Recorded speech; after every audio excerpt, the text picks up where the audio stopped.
Assalamualaikum warahmatullahi wabarakatuh. Alhamdulillahirrabbilalamin. Puji syukur kepada Allah Subhanahu wa Ta'ala yang telah memberikan kita semuanya insya Allah kesehatan, baik jasmani maupun rohani, sehingga kita bisa melaksanakan perkuliahan pada kesempatan kali ini. Baik, untuk memulai pertemuan hari ini, marilah kita membaca basmalah bersama-sama. Bismillahirrahmanirrahim. Baik, untuk pertemuan hari ini kita akan sedikit mengulik tentang skill yang ada di interpersonal, gitu ya, tentang leadership ataupun juga kepemimpinan. Nah, kepemimpinan yang baik itu nanti seperti apa, tanggung jawabnya seorang pemimpin nanti seperti apa, itu coba kita akan juga deskripsikan di sini, definisikan di sini, gitu ya. Oke. Selanjutnya kita akan mengenal filosofi seorang pemimpin. Di sini tertulis bahwa nilai seorang pemimpin itu bukanlah ditentukan oleh hasil yang dicapai secara pribadi, melainkan oleh kemampuan untuk mencapai hasil dari pihak yang berada di bawah pengawasannya. Jadi seorang pemimpin kalau yang berhasil itu tidak dicapai secara pribadi. Kalau pribadi hanya seorang itu tidak ada yang dipimpinnya. Tetapi kalau pemimpin berarti hasil yang dicapai itu merupakan hasil bersama kelompoknya, bersama timnya, gitu ya. Jadi apa yang dihasilkan itu merupakan proses untuk memimpinnya dari seorang pemimpin itu sendiri. Nah, dan juga nilai seorang pemimpin ini merupakan pengaruh yang dipancarkan juga kepada orang-orang atau pihak-pihak yang berhubungan dengannya. Jadi bagaimana nanti jadi seorang pemimpin itu bisa mempengaruhi, kemudian juga bisa untuk mengajak orang lain bisa melakukan apa yang akan dilaksanakan agar tercapainya sebuah tujuan dari organisasi maupun dari instansinya. Nah, selanjutnya kita akan mendefinisikan kepemimpinan. Di sini ada beberapa definisi untuk kepemimpinan, di antaranya kepemimpinan itu merupakan kemampuan untuk mempengaruhi perilaku orang lain atau kelompok ke arah pencapaian tujuan organisasi. Jadi, kepemimpinan ini merupakan kemampuan dari seseorang pemimpin untuk mempengaruhi timnya ataupun juga kelompoknya ataupun juga orang lain, gitu ya, yang ada di sebuah organisasi yang dipimpinnya ke arah untuk pencapaian tujuan dari organisasi maupun juga instansi ataupun perusahaan juga, gitu ya. Kemudian definisi yang kedua, kepemimpinan itu merupakan kemampuan untuk memutuskan apa yang harus dilakukan dan mengajak orang lain agar mau melakukan. Jadi di sini kemampuan dari seorang pemimpin jika nanti dihadapkan dengan adanya masalah, kemudian dihadapkan dengan adanya pilihan mana yang harus dilakukan, mana yang diputuskan, gitu ya. Itu juga seorang pemimpin harus memiliki kemampuan untuk memutuskan mana yang akan dilakukan. Dan pastinya dengan adanya pemimpin, pengaruhnya itu juga harus bisa untuk mengajak orang lain yang ada di timnya ataupun di luar timnya itu juga agar mau melakukan apa yang sudah diputuskan tersebut, ya. Jadi untuk disimpulkan, kepemimpinan ini merupakan suatu proses mempengaruhi orang lain untuk mencapai sebuah tujuan yang telah ditetapkan, baik itu dalam organisasi, instansi, perusahaan, ataupun juga yang lainnya. Jadi kepemimpinan ini merupakan sebuah proses dan juga kemampuan orang yang menjadi seorang pemimpin itu sendiri, gitu ya. Selanjutnya kita akan membahas pengertian dari pemimpin dan kepemimpinan. Ada beberapa pengertian di sini. Pemimpin itu merupakan seorang yang dapat mempengaruhi sekelompok orang demi tercapainya tujuan organisasi. Jadi pemimpin itu merupakan orangnya. Kalau kepemimpinan tadi merupakan skillnya, kemampuannya, gitu ya. Kalau di sini pemimpin itu merupakan orang yang dapat mempengaruhi timnya, sekelompok orang demi tercapainya tujuan organisasi. Kemudian ada definisi selanjutnya. Pemimpin itu merupakan seorang yang tahu jalan, mampu melewati jalan, dan mampu menunjukkan jalan. Jadi di sini seorang pemimpin dalam kepemimpinannya itu harus memiliki wawasan yang lebih luas, dan juga pemimpin tersebut diharapkan agar bisa untuk memutuskan apa yang harus dilakukan, dan dalam keputusannya tersebut seorang pemimpin harus tahu apa yang harus dilakukannya, apa yang harus dijalankannya, dan juga mampu melewati jalan tersebut untuk pencapaian sebuah tujuan organisasi, dan mampu untuk menunjukkan ke timnya bagaimana jalan tersebut, gitu ya. Terus kemudian yang ketiga, pemimpin adalah seorang yang memiliki kemampuan khusus untuk membuat orang lain mau mengerjakan suatu pekerjaan dengan senang hati pastinya, walaupun pekerjaan tersebut sebenarnya tidak mereka sukai. Nah, di sini merupakan ciri-ciri dari pemimpin itu sendiri. Orang yang memiliki kemampuan khusus untuk membuat orang lain itu mau mengerjakan suatu pekerjaan. Jadi kalau seandainya kita jadi seorang pemimpin, nanti bagaimana bermurah hati, kemudian bagaimana bersikap dengan bawahannya, itu merupakan ciri-ciri dari pemimpinnya itu sendiri. Nah, jadi untuk kemampuan dari kepemimpinan ini sendiri, di sini juga didefinisikan bahwa kepemimpinan itu merupakan kemampuan ataupun kecakapan khusus dari seorang pemimpin dalam mempengaruhi orang lain, perseorangan ataupun juga kelompok ataupun juga nanti tim, agar orang-orang di dalamnya ataupun mereka mau mengerjakan pekerjaannya sesuai dengan keinginan dari sang pemimpin, di mana tadi pemimpin itu memutuskan jalannya, bagaimana caranya melakukannya. Terus kemudian demi untuk mencapai dan juga meningkatkan tujuan dari organisasi maupun perusahaan ataupun juga instansi, gitu ya. Nah, ternyata kredibilitas seseorang pemimpin ini juga ada beberapa unsur.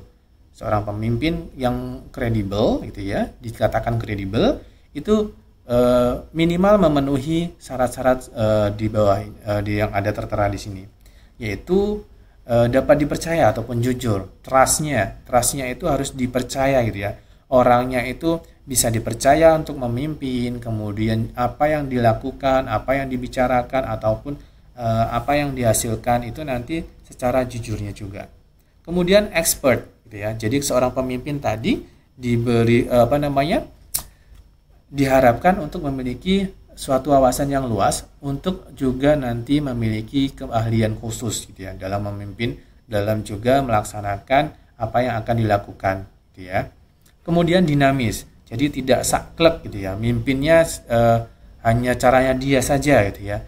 Ada juga cara-cara yang lain untuk memimpin sebuah organisasi ataupun tim agar sukses dalam mencapai tujuan tersebut. Kemudian kredibel, orangnya itu mumpuni dalam menjalankan menjadi seorang pemimpin. Lalu pastinya seorang pemimpin itu kalau kredibel pasti harus profesional, memiliki kecakapan yang luas, gitu ya.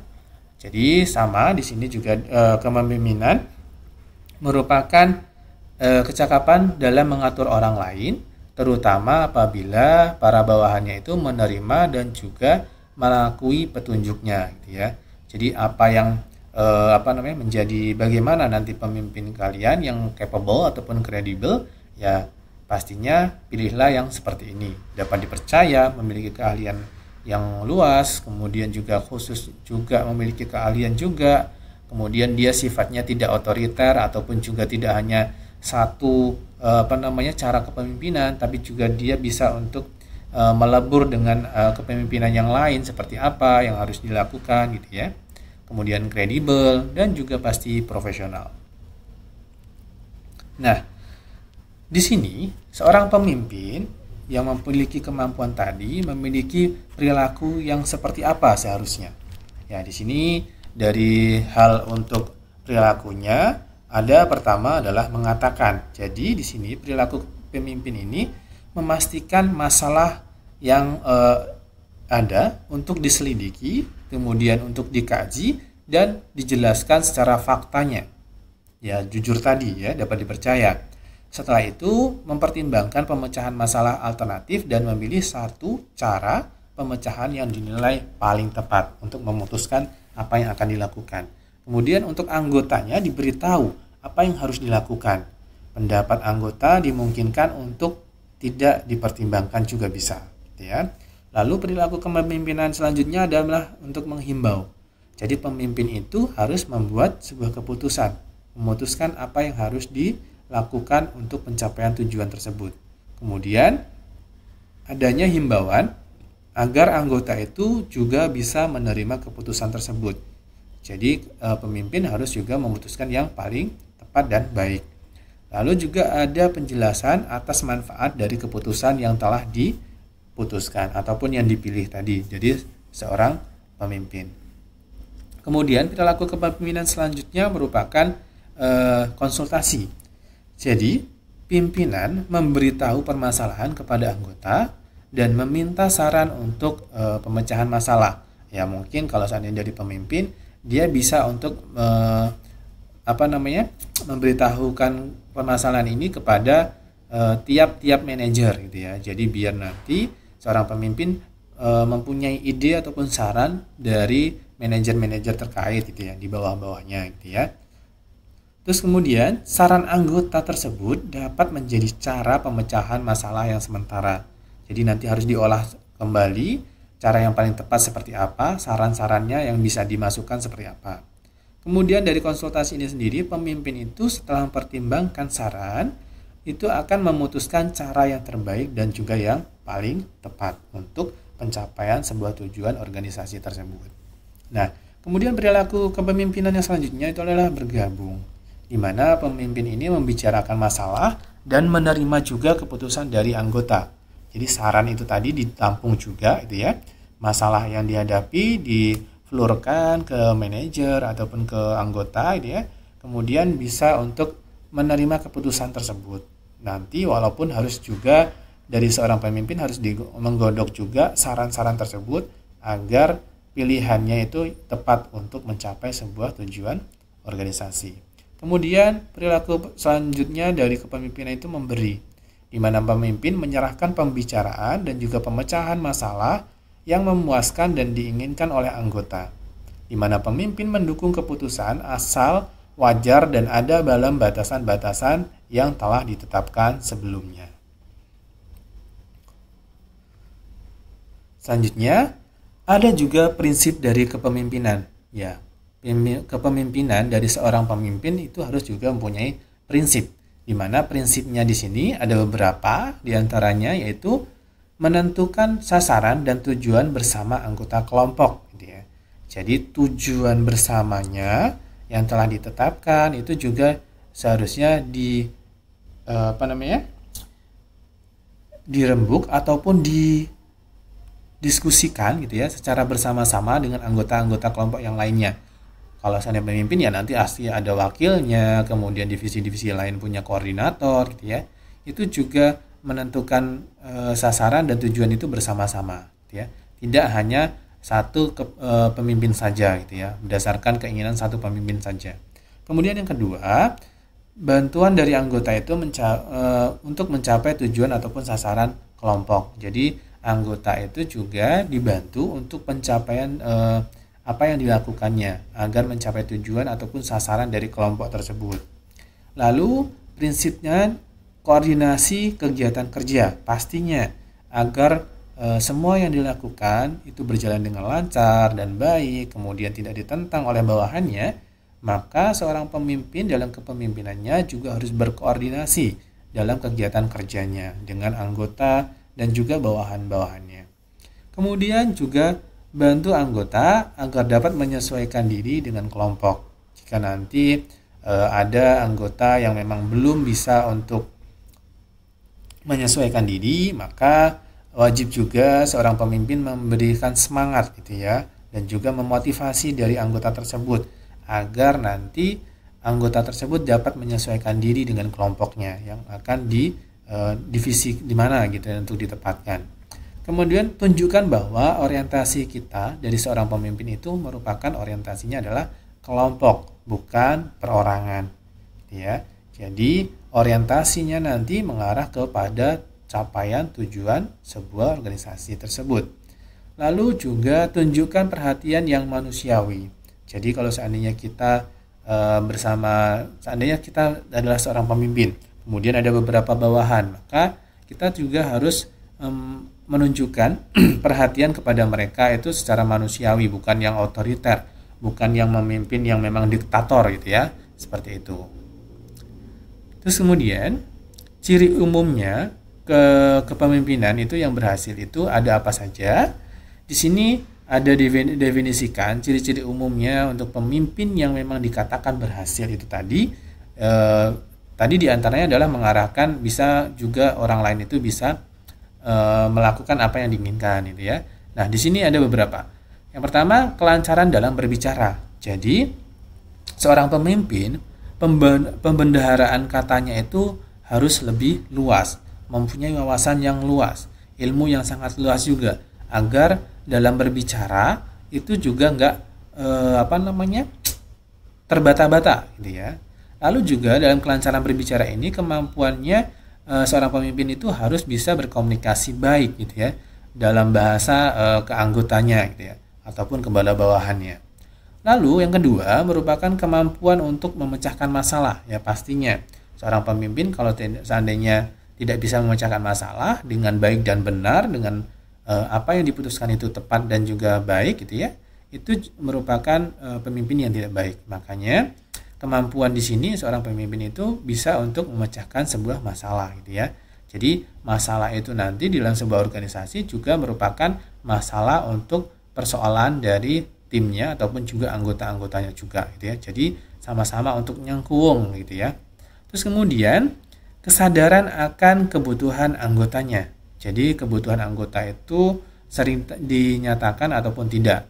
Kalau seandainya ada juga kebutuhan anggota yang harus dipenuhi agar nanti dalam melakukan tugasnya, apa yang ditugaskan itu bisa berjalan dengan baik.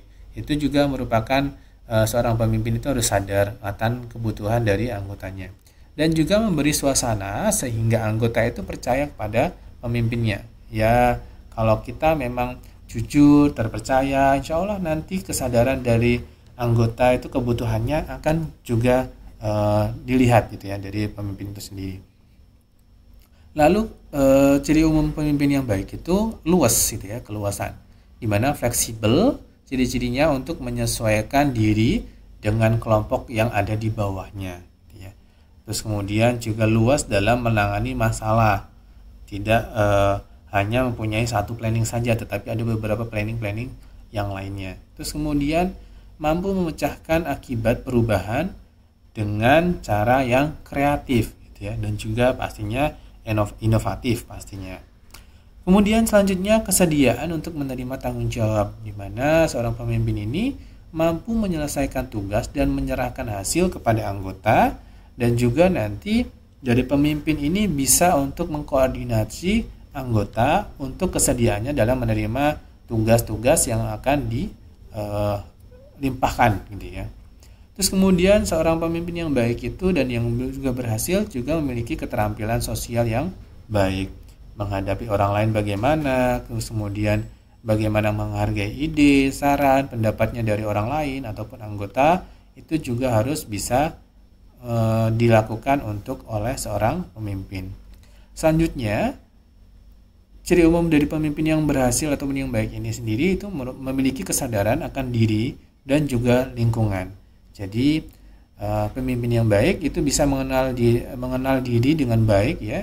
Terus kemudian peka terhadap lingkungannya yang ada di sekitarnya, lingkungan dari bawahannya, kemudian juga lingkungan dari lingkungan organisasi sendiri. Terus kemudian ada tantangan besar dalam sebuah kepemimpinan, di mana tantangan-tantangan tersebut diantaranya itu visi organisasi yang lemah. Kalau seandainya visi organisasi yang lemah, otomatis dari seorang pemimpin harus merubah, dan juga di mana pemimpin itu juga harus mempunyai visi yang lebih luas dan juga yang lebih kuat untuk mengubahnya dari visi organisasi yang lemah tersebut. Lalu tantangan besar selanjutnya perilaku kepemimpinan yang inkonsisten. Nah, di sini tanggung jawab dari kepemimpinan itu harus konsisten.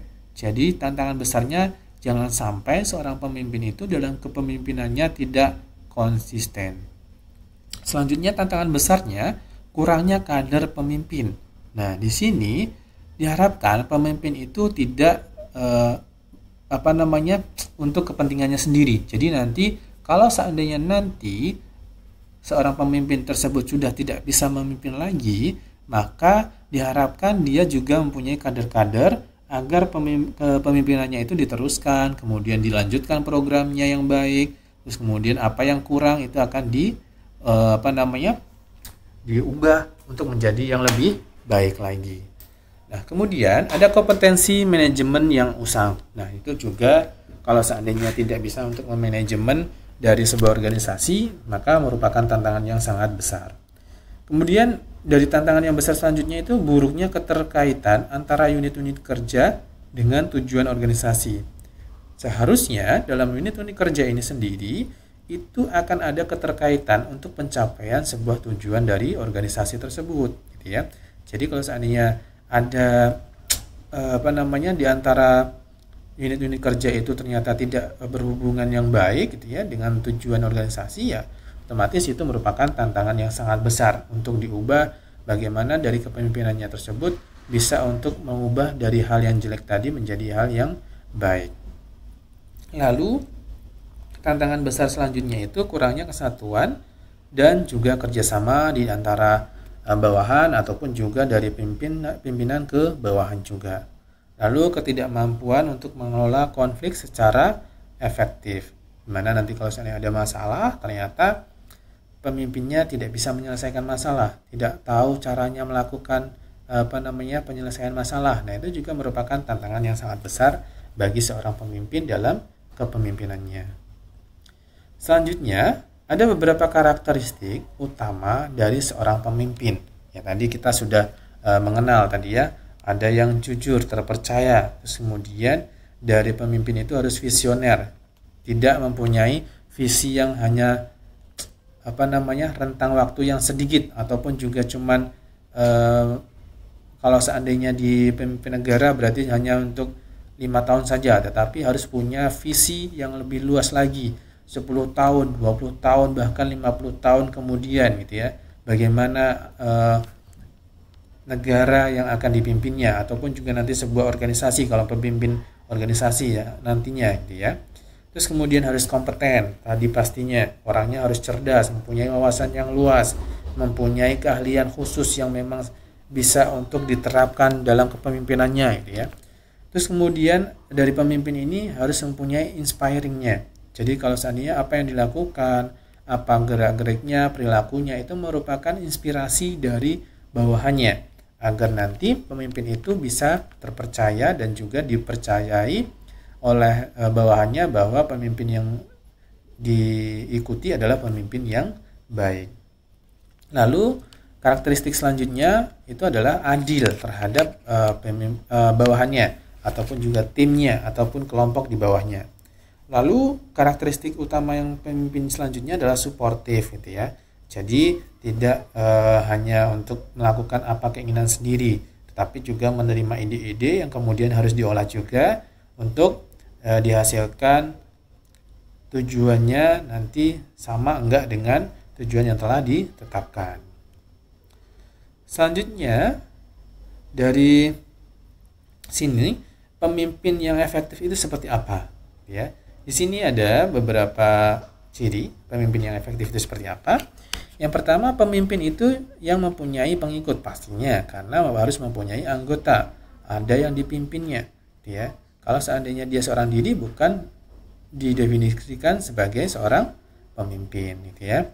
Terus kemudian pemimpin ini yang dicintai dan dikagumi, ia adalah orang yang menggugah pengikutnya untuk melakukan hal-hal yang besar. Tujuannya bukanlah mencapai popularitas, tetapi menghasilkan sesuatu, dan juga agar tercapainya suatu tujuan organisasi tersebut dihasilkan secara bersama-sama dengan tim, tidak hanya seorang pemimpin saja. Terus kemudian dari pemimpin yang efektif itu merupakan pemimpin yang nyata. Mereka adalah orang-orang yang memberi teladan ataupun juga tadi merupakan inspiring dari bawah-bawahannya. Jadi dia bisa diteladani sikapnya, perilakunya, kemudian gagasan-gagasannya, kemudian kritik-kritiknya, gitu ya, untuk membangun dari sebuah organisasi dalam pencapaian tujuannya tersebut. Kemudian, kepemimpinan bukanlah merupakan suatu jabatan yang hak istimewa gitu ya, gelar ataupun juga uang. Tapi sebuah kepemimpinan ini merupakan tanggung jawab dari seorang pemimpin agar suatu tujuan organisasi itu bisa tercapai dengan baik gitu ya. Itu merupakan pemimpin yang memang efektif. Selanjutnya, ada dimensi dari kepercayaan seorang pemimpin ataupun trust ataupun kejujuran tadi yang dapat dipercaya itu ya. Dimensinya di sini ada 5. Yang pertama integritas pastinya. Dari dimensi kepercayaan mempunyai sikap yang harus jujur. Kemudian satu kata dengan juga perbuatannya, tidak melencang-melenceng gitu ya bahasanya. Atau apa yang dikatakan nanti yang dilakukan berbeda. Nah, itu juga tidak bisa dipercaya gitu ya. Harus integritasnya tinggi. Kemudian harus kompeten, yaitu dari kompeten ini sendiri ada beberapa dimensi lainnya yang dihasilkan kalau seandainya dia menjadi seorang yang kompeten, yaitu adalah pengetahuannya yang harus sangat luas, kemudian keterampilan teknisnya, dan juga interpersonal skill-nya sendiri. Jadi bagaimana pengetahuan yang luas tersebut yang diketahui gitu ya, bisa untuk memimpin dalam mencapai tujuan organisasi tersebut dengan adanya keterampilan teknisnya sendiri dan sikap perilaku pribadinya. Lalu konsistensi. Nah, konsistensi ini sendiri termasuk ke dalam reliabilitasnya, predictable itu juga, dan juga judgement yang baik dalam menangani berbagai suatu situasi. Jadi dia kalau seandainya ada situasi permasalahan, ada situasi pilihan gitu ya, dia harus konsisten dengan apa yang dilakukannya, kesatuan kata tadi. Kalau perbuatannya mencapai tujuan itu harus juga konsisten. Lalu dimensi kepercayaan dari seorang pemimpin ini adalah kesetiaan. Pastinya kemampuan untuk melindungi dan juga menjaga nama baik itu organisasi, kemudian instansi ataupun juga perusahaan, ataupun juga menjaga nama baik seseorang yang ada di dalam sebuah organisasi ataupun dalam timnya tersebut. Kemudian dimensi kepercayaan dari pemimpin itu adalah keterbukaan, di mana seorang pemimpin harus mempunyai sifat kemauan untuk berbagi gagasan ataupun saran ataupun ide ataupun kritik, dan juga informasi secara bebas dan terbuka. Jadi kalau seandainya ada apa-apa, tujuan organisasi mau mengarah kemana, jadi itu harus diflurkan ke divisi-divisi bawahnya ataupun di bawahannya gitu ya, agar nanti juga menerima kritik dan saran itu dengan secara terbuka gitu ya, tidak hanya untuk mengandalkan dari sikapnya sendiri. Selanjutnya ada beberapa perbedaan di antara pemimpin dan juga manajer ya. Pastinya di dalam sebuah organisasi, perusahaan gitu ya, kalau seandainya di perusahaan ada divisi-divisinya ataupun di bagian-bagian lainnya, itu juga bisa dikatakan ada perbedaan di antara pemimpin dan manajer, walaupun manajer ini sendiri juga nanti merupakan pemimpin dan mempunyai tanggung jawab dalam divisinya gitu ya. Nah, di sini perbedaannya, kalau pemimpin itu mengerjakan sesuatu yang benar, tetapi kalau manajer mengerjakan sesuatu dengan benar. Jadi, kalau pemimpin itu mengerjakan sesuatunya itu yang dianggap memang tepat dan benar, tetapi kalau seandainya manajer, dia mengerjakan sesuatu yang ditugaskan itu secara benar dan baik dan tepat pastinya. Lalu pemimpin itu berorientasi pada inovasi, bagaimana pencapaian tujuan organisasi tersebut, apa yang akan dilakukan, banyak sekali inovasi-inovasi yang harus dihasilkan. Tetapi kalau manajer itu merupakan orientasinya pada stabilitas untuk di organisasi tersebut, apa yang harus ditugaskan ya dijalankan seperti itu. Lalu pemimpin itu berorientasi pada orang, sedangkan manajer itu berorientasi pada sistem dan struktur yang sudah ditetapkan dalam sebuah organisasi tersebut.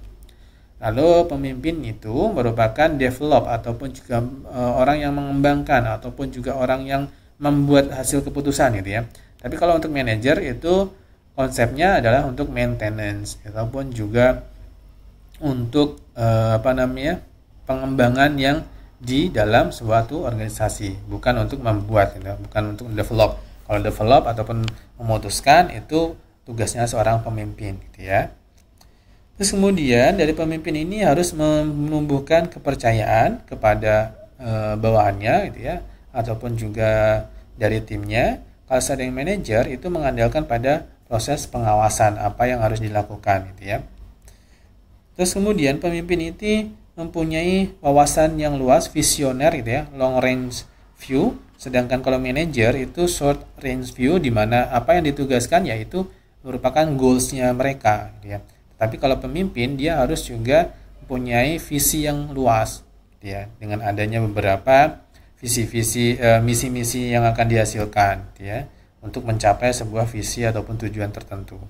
Kemudian kalau pemimpin itu biasa berbicara tentang apa dan juga mengapa. Apa yang akan dihasilkan, apa yang tujuannya gitu ya. Terus kemudian mengapa kalau seandainya tidak bisa dihasilkan gitu ya. Tapi kalau seandainya manajer itu bagaimana cara melakukan tugasnya tersebut dan kapan deadline-nya ataupun kapan yang harus dihasilkan pencapaian tersebut itu bisa dihasilkan. Lalu di sini dari manajer dan juga bawahan itu pasti berbeda. Kalau seandainya di pemimpin itu secara horizontal untuk melihatnya dari kepemimpinannya, tapi kalau seandainya di manajer dia harus melihat dari bagaimana dalam prosesnya di organisasi tersebut bisa untuk berjalan dengan baik. Nah, di sini ternyata ada beberapa ciri kepemimpinan yang otoriter ya. Kepemimpinan yang otoriter ini sendiri adalah gaya kepemimpinan di mana segala kegiatan yang akan dilakukan diputuskan oleh pimpinan semata-mata tanpa melibatkan karyawan bawahannya ataupun juga tim di bawahnya. Ciri-cirinya yaitu adalah di sini di kepemimpinan yang otoriter itu wewenang yang mutlak terpusat pada atasan saja, seorang pemimpin saja, tidak mau untuk menerima saran, kritik ataupun ide dari gagasan bawahannya. Terus kemudian selanjutnya keputusan dan kebijakan dibuat oleh pimpinan tanpa konsultasi dengan karyawan. Ini pasti menjadi orang yang otoriter gitu ya. Dia maunya hanya kemauannya dia sendiri gitu ya. Tidak memikirkan orang lain bagaimana. Terus kemudian kepemimpinan yang otoriter ini cirinya adalah komunikasinya berlangsung satu arah. Hanya dia saja yang mau. Ide-ide yang lain mungkin diterima tapi hanya dijadikan cuman bumbu saja gitu ya, nggak ada untuk diambil, tetapi tetap keputusannya ya tetap utamanya dia awalnya gitu ya, seorang pemimpin tersebut. Lalu pengawasannya dilakukan itu secara ketat pastinya agar nanti kemauan yang dia inginkan itu merupakan tujuannya itu juga bisa dihasilkan secara baik gitu ya, menurut pemimpin itu sendiri. Kemudian lebih banyak kritik daripada pujian ya, pastinya karena dalam kepemimpinannya itu tidak baik, tidak sehat gitu ya. Jadi bawah-bawahannya itu mempunyai banyak kritik ataupun juga saran dibandingkan nanti dia dipuji atas keberhasilannya gitu ya. Lalu yang terakhir itu kepemimpinan yang otoriter ini bisa dicirikan pimpinannya itu menuntut kesetiaan dan juga prestasi yang sempurna. Yaitu tadi tujuannya itu sesuai dengan yang dia inginkan, bukan tidak memikirkan bagaimana cara melakukannya di bawahannya. Yang maunya goalsnya harus menjadi seperti itu. Masalah untuk organisasinya di timnya melakukan seperti apa, ya harus bisa. Nah, seperti itu merupakan kepemimpinan dari otoriter. Nah, selanjutnya ada kepemimpinan yang demokratis. Yang demokratis ini seperti apa? Di sini adalah kepemimpinannya adalah gaya kepemimpinan di mana bawahannya itu dilibatkan dalam pengambilan sebuah keputusan. Gitu ya. Jadi walaupun ada suatu masalah, terus kemudian ada pilihan, maka nanti bawahannya, gitu ya, kalau seandainya di level pimpinan yang tertinggi, otomatis dari wakil-wakilnya, bidang-bidang yang lain itu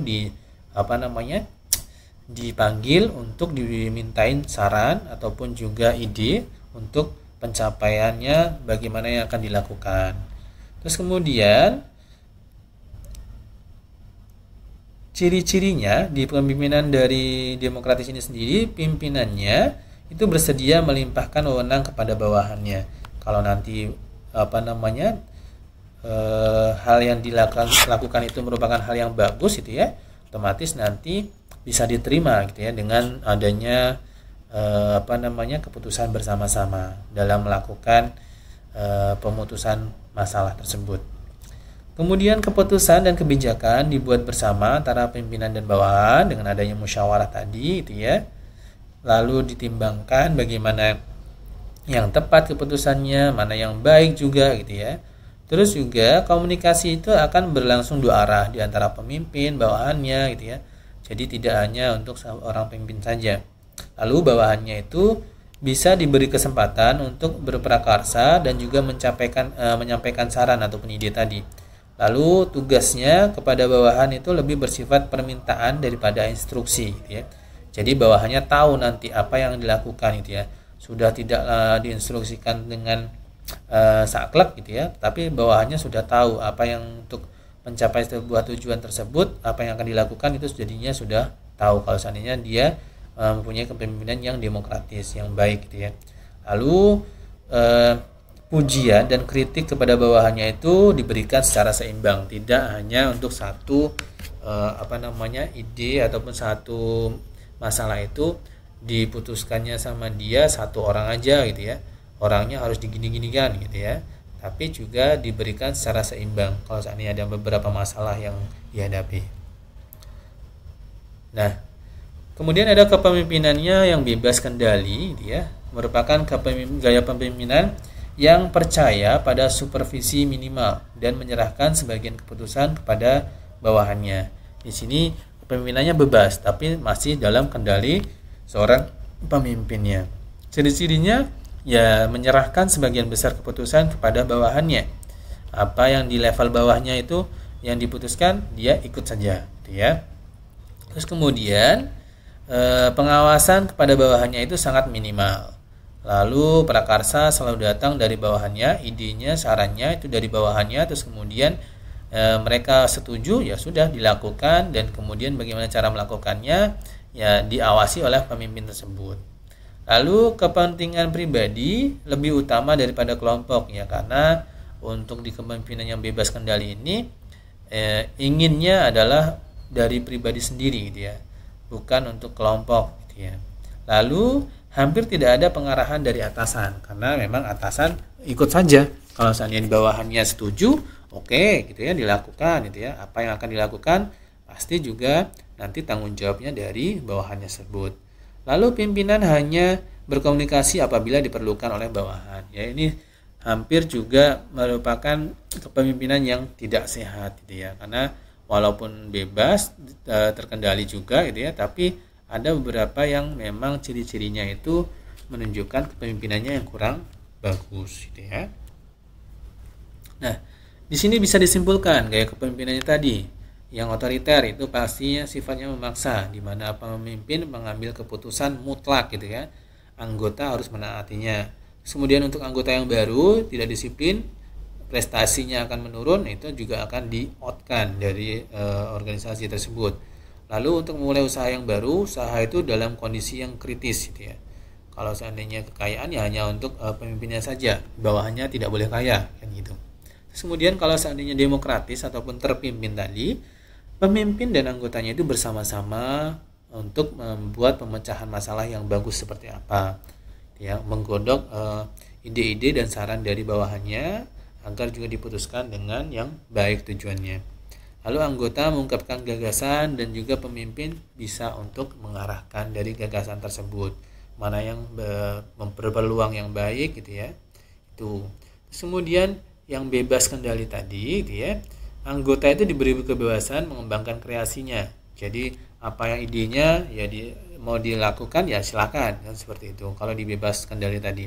Terus kemudian untuk anggota yang berketerampilan tinggi, cerdas, itu juga nanti bermotivasi tinggi, itu bisa untuk idenya dilakukan.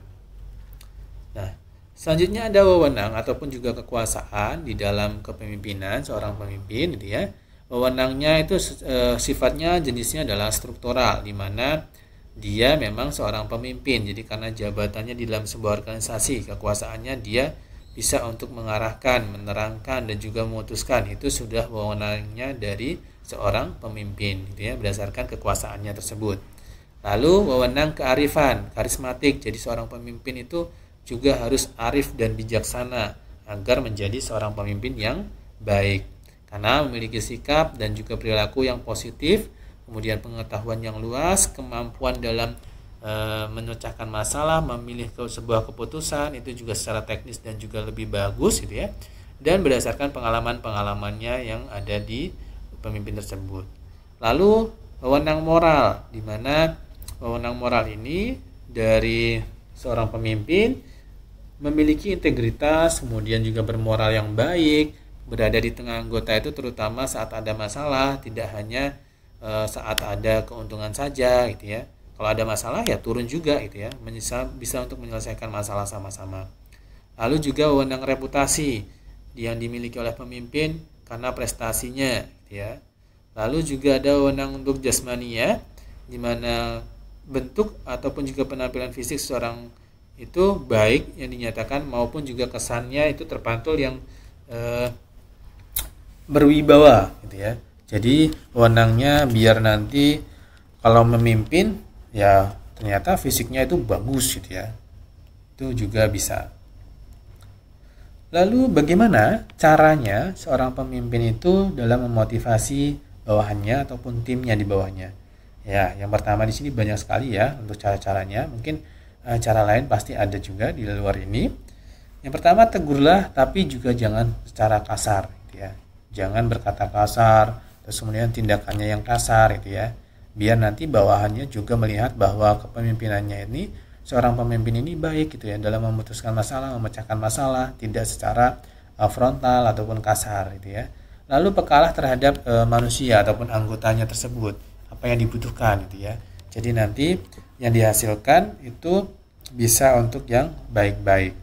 Lalu bijaksana terhadap hal-hal yang sensitif. Contohnya di sini jangan meremehkan seorang bawahan hanya karena seorang bawahan terus dianggap tidak penting, itu juga jangan gitu ya. Lalu jangan kritik bawahan itu di depan orang lain. Lebih baik bawahannya dipanggil sendiri, kemudian dikasih saran, disampaikan kritiknya gitu ya. Ada beberapa permasalahan terkait orangnya, baru nanti dikasih ide terbaiknya untuk pemecahan masalahnya.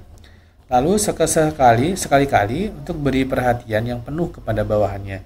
Tanggung jawabnya itu bisa dihasilkan dengan baik gitu ya. Nanti kalau misalnya dengan baik tugasnya dikasih untuk beberapa gift ataupun hadiah gitu ya, sebagai motivasi juga.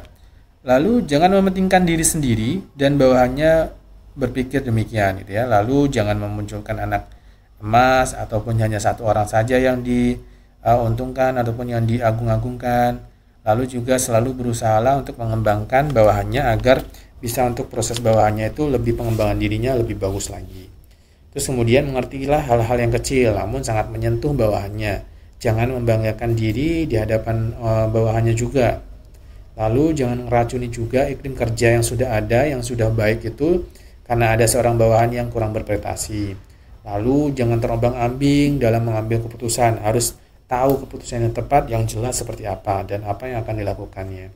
Nah, bisa disimpulkan juga kemampuan seseorang pemimpin ini sendiri memiliki 3 kemampuan ini sendiri, yaitu untuk menganalisa masalah dan menarik kesimpulan untuk pemecahan masalah dan juga pilihan gitu ya. Kemudian mampu menyusun, menyeleksi dan menempatkan orang-orang yang tepat. Jadi kalau seandainya ada masalah, orangnya siapa yang bisa untuk melakukan cara-cara yang bagus gitu ya. Terus kemudian diseleksi orangnya yang bisa, yang mampu dan juga memenuhi wawasan yang luas gitu ya. Juga menempatkan orang-orang yang tepat di dalam pemecahan masalah tersebut. Lalu kemampuan yang lainnya adalah mampu mengorganisasikan pekerjaan tersebut, mampu menghandle, mampu mengkoordinasikan gitu ya dari tugas-tugas yang telah ditetapkan.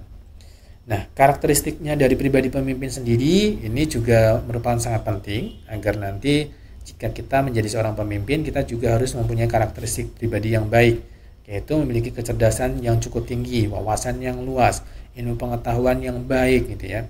Lalu kecakapan dalam berkomunikasi pastinya. Kalau seandainya kita delak dulu gitu ya, ataupun juga terbata-bata gitu ya, otomatis pemimpinnya nanti dibilangnya ini pemimpin ecek-ecek lah gitu ya. Seperti itu. Jadi kalau seandainya pribadinya baik gitu nanti komunikasinya bisa lancar dua arah dari bawahan dan juga atasan. Lalu kecakapan yang mendidik. Jadi tidak untuk mengekang dan otomatis juga bisa untuk merangkul ataupun mengajak gitu ya. Jadi nanti pribadinya itu bisa untuk merangkul dan mengajak tadi. Lalu emosinya terkendali, ya pastinya kalau seandainya pemimpin yang tidak bisa mengendalikan terus kemudian emosian, ya pasti pemimpinnya yang jelek gitu ya. Bisa jadi malah kepemimpinannya nanti jadi otoriter. Kemudian ciri pribadi yang baik di pemimpin itu memiliki motivasi untuk berprestasi. Nah, pastinya dengan adanya organisasi lainnya, kemudian agar nanti organisasi tersebut bisa untuk lebih baik daripada yang lainnya. Nah, itu juga punya motivasi dan ide-ide yang lain untuk mencapai tujuannya itu lebih baik lagi. Terus kemudian mempunyai kepercayaan diri, trust-nya yang baik dari seorang pemimpin itu sendiri, dan mempunyai ambisi yang positif pastinya dari karakteristik pribadi tersebut. Biar nanti sebuah organisasi ini mempunyai tujuan dan juga goals ataupun hasil yang baik lagi dengan ambisi yang positif pastinya. Nah, kemudian ada beberapa prinsip yang harus dihindari dari seorang pemimpin, ya di sini bisa disingkat ya, kayak AIDS ya, aku, iri, dengki, dan sirik. Nah, kalau pemimpin jangan sampai bilang bahwa ke aku gitu ya. Jadi kalau itu emosi ataupun ego sendiri gitu ya, hanya saya sendiri gitu ya. Kalau kemudian iri dengan orang lain ataupun dengki sifat-sifatnya orang-orang gitu ya, dan sirik apa yang sudah diingini. Kemudian di sini AIDS ini juga bisa didefinisikan apakah saya bisa menerima kritikan. Nah, itu jadi nanti penilaian. Terus kemudian apakah saya terlalu suka mencela orang lain? Kemudian jika terjadi ketidakberesan, apakah saya menyalahkan semua orang kecuali saya? Terus kemudian apakah saya berprasangka buruk? Nah, ini bisa dijadikan prinsip ataupun juga orang yang menghindari untuk pemimpin yang jeleknya. Kalau seandainya orang itu bisa menerima kritikan, berarti yang bagus gitu ya. Kalau seandainya orang itu tidak bisa menerima kritikan, berarti pemimpinnya kurang baik. Kemudian apakah kalau seandainya orang itu bisa berperilaku yang baik ataupun malah mencela, nah itu juga bisa untuk dikatakan bagaimana kita bisa menjadi seorang pemimpin yang baik.